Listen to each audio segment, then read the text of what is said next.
Hello everybody.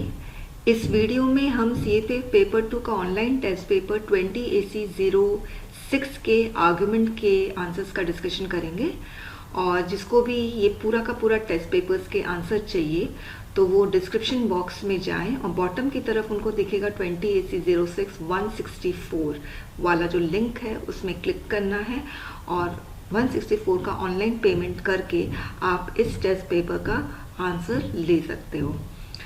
तो 20AC06 में first argument का क्वेश्चन है, opening up commercial coal mining to private and public entities is bad. अब सबसे पहले हम इसका फॉर्मेट देख लेते हैं। आप देखिए इंट्रोडक्शन अंडरलाइन किया है और इंट्रोडक्शन के नीचे लिखा है।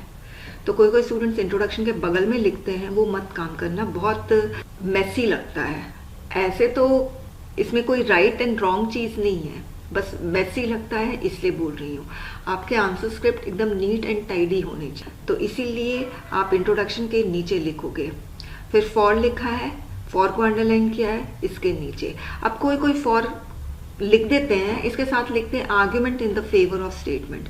ऑब्वियसली फॉर से काम चल रहा है, फॉर का मतलब ही होता है argument in the favour of the statement. तो आप इतना लंबा सेंटेंस क्यों लिख रहे हो और अपना टाइम वेस्ट कर रहे हो? एग्जाम में एक एक सेकंड इंपॉर्टेंट होता है।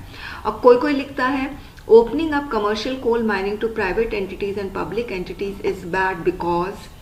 अब इतना लंबा सेंटेंस फिर से मत लिखिए, फॉर से काम चल रहा है और फॉर का मतलब ही होता है कि it is bad and you are talking about and you are going to give the points in the favour of the statement.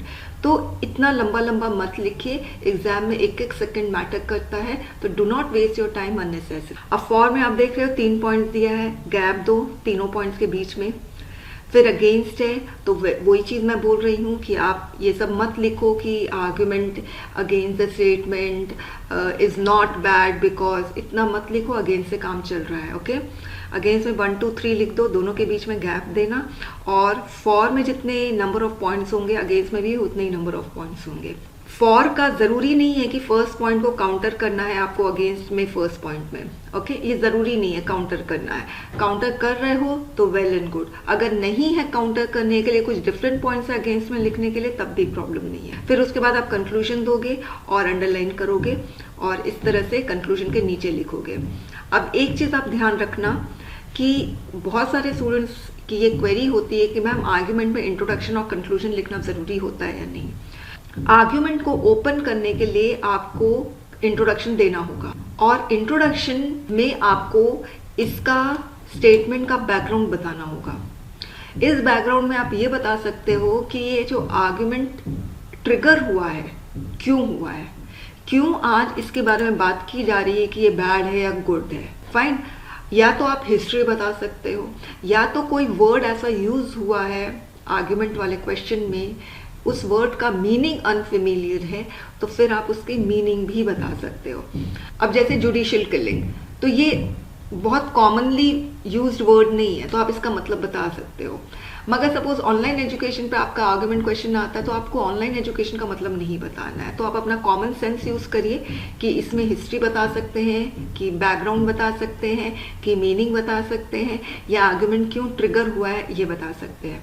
Introduction आपका एकदम शॉर्ट एंड क्रिस्प होना चाहिए, 1 लाइन या 2 लाइन का, उससे ज्यादा का इंट्रोडक्शन नहीं होना चाहिए।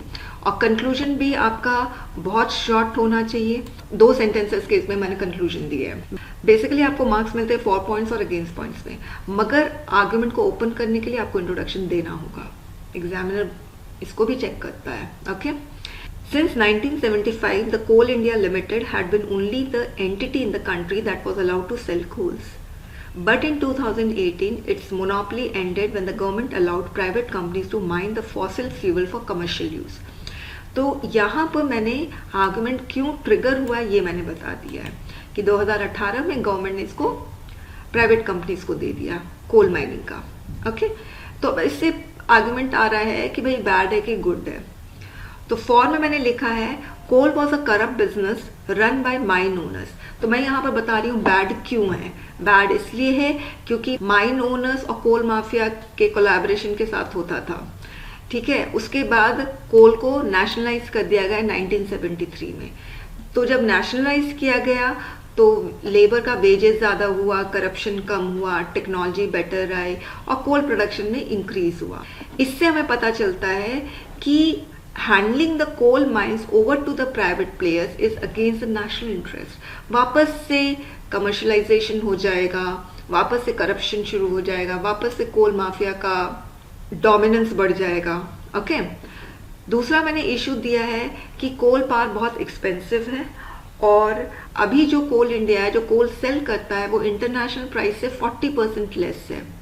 मगर जैसे ही प्राइवेट प्लेयर्स आएंगे तो हो सकता है कि कोल की प्राइस बढ़ जाए। फिर यहाँ पर नेक्स्ट थर्ड पॉइंट मैंने दिया है कि जो प्राइवेट प्लेयर्स हैं वो पब्लिक सेक्टर को वीकन कर सकते हैं, उनके एम्प्लॉयमेंट को थ्रेटन कर सकते हैं। अभी कोल इंडिया लिमिटेड में मिलियंस ऑफ वर्कर्स एम्प्लॉयड है। जब ये 2018 में ये बात की गई कि प्राइवेट कंपनीज को दे देना है तो 5 इंडियन यूनियन रिप्रेजेंटिंग इतना miners at CIL and express their grievances by staging a strike, वो स्ट्राइक पे आ गए। फाइन, तो ये मैंने 3 पॉइंट दे दिया। अब मैं अगेंस्ट में जा रही हूँ, तो अगेंस्ट में मैंने लिखा है कि कोल सेक्टर जो है वो डिमांड को फुलफिल नहीं कर पा रहा है। फिर मैंने इसका डेटा दे दिया है कि इतना डिमांड था और इतना फुलफिल नहीं कर पाया। ठीक है, और प्राइवेट प्लेयर को दे देंगे तो प्रोडक्शन इंक्रीज होगा। दूसरी बात मैंने यहाँ पर कही है कि अगर प्राइवेट सेक्टर्स को दे देंगे तो माइनिंग टेक्नोलॉजीज आएगी और इसकी वजह से इंडिया का जो डिपेंडेंस है इंपोर्टेड कोल पर वो कम हो जाएगा और फॉरेन एक्सचेंज की बचत होगी। अब मैंने यहाँ पे चाइना का एक एग्जाम्पल दिया है कि China witness a boom in its mining sector when it open its mining sector to private companies in 1978. This fact very well supports the opening up commercial coal mining to private and public entities. तो मैंने China का example दे दिया कि China भी 78 में इस तरह से प्राइवेट कंपनीज को दे दिया था कोल माइनिंग और इसीलिए हमें भी ऐसा करना चाहिए। कंक्लूड किया है, in order for coal sector to survive it must compete in the free market. Also, private companies will make coal mines more efficient and well. अब next argument question है, a coalition party at the center is better for India. Introduction दिया है, India had 7 consecutive elections in which no single party won a majority of seats in the Lok Sabha, resulting in the formation of multi-party government at the center. But since 2014, it seems coalition era has ended. तो मैंने coalition party का history बता दिया यहाँ पर कि 1989 से 2009 तक किसी भी सिंगल पार्टी को मेजॉरिटी नहीं मिली थी। इसकी वजह से मल्टी पार्टी गवर्नमेंट आया था, दैट इज कोलिशन पार्टी। मगर 2014 से ऐसा लग रहा है कि कोलिशन एरा एंड हो चुका है। तो यहाँ हिस्ट्री बताई, तो आपके पास कॉमन सेंस होना चाहिए ये आइडेंटिफाई करने के लिए कि यहाँ पर मुझे मीनिंग बतानी है, हिस्ट्री बतानी है या आर्गुमेंट क्यों ट्रिगर हो रहा है उसका बैकग्राउंड देना है। ओके फॉर्म में मैंने लिखा है coalition party at the centre क्यों बेटर है। यहाँ पर मैंने लिखा है क्योंकि वो इंक्लूसिव होती है और डाइवर्स इंटरेस्ट को वो सर्व कर सकती है। रीज़न ये है, रीजनल पार्टीज अगर सेंटर पे रहेगी तो रीजनल पार्टीज अपने अपने रीजन का भी इंटरेस्ट देखेगी, तो डाइवर्स इंटरेस्ट को सेंटर सर्व कर सकता है। ओके फिर मैंने सेकेंड पॉइंट दिया है कि कोलिशन पार्टी अगर सेंटर पे होती है तो अथॉरिटेरियनिज्म या कॉन्सेंट्रेशन ऑफ पावर जो होता है एक सिंगल पार्टी में वो नहीं रहेगा और जो भी पॉलिसी मेजर्स होंगे शेप अप किया जाएगा by consensus of all the parties at the centre. ठीक है, फिर थर्ड पॉइंट मैंने थर्ड पॉइंट में लिखा था तो coalition government at the centre would prevent the central government from using article 356 an emergency provision that put state directly under the state. This enhance cooperative federalism. तो emergency power का exercise कम होगा या होगा ही नहीं यदि कोलिशन पार्टी सेंटर पे रही।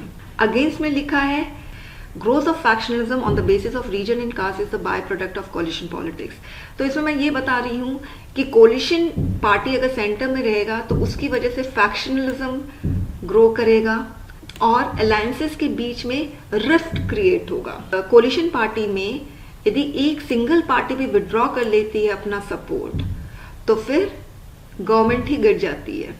Vajpayee government lasted 13 months until mid-99 when AIDMK withdrew its support। तो मैंने यहाँ पर एक एविडेंस भी दे दिया। फिर second point The regional parties forming alliance at the center give more importance to their own regional geographical and economic interests overriding national interest.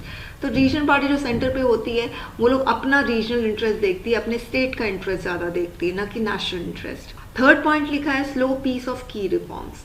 तो जो भी की रिफॉर्म्स होते हैं उसमें भी उसका भी पेस स्लो होता है, क्योंकि फिर कंसेंसस में आना थोड़ा मुश्किल हो जाता है कि बहुत सारे पार्टीज है, सब कोई एक ही पॉइंट पे अग्री हों, तो वो मुश्किल हो जाती है। ओके, और फिर मैंने कंक्लूजन दिया है, India needs a stable government, be it single party और coalition party, that provides a more conducive environment for a relatively smoother implementation of reforms.